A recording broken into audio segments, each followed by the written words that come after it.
Pak 5 absolutně nejrychlejších jezdců získá finanční prémie v hodnotě nějakých 15 000.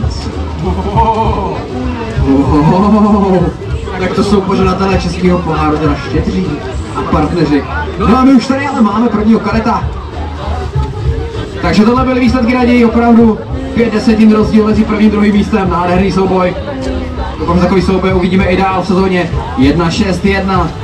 Kuba Polák právě teď dokončil svoji finálovou jízdu. 4:09 je čas, no a znovu připomenu, že v kvalifikaci se nám závodníci seřadili podle výkonnosti, no a teď nám budou opět projíždět do těch pomalejších závodníků po ty rychlejší.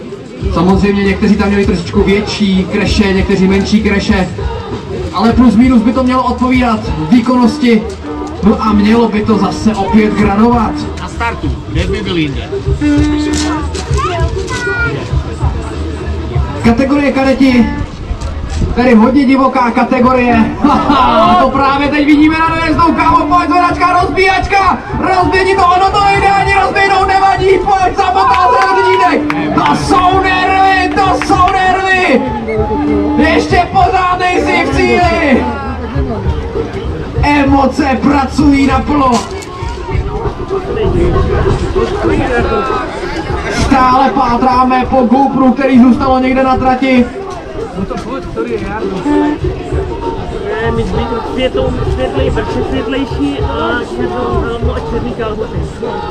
A tohle to už Šimon Dvořák, jestli dobře vidím. Zkontrolujeme startový číslo, zastav!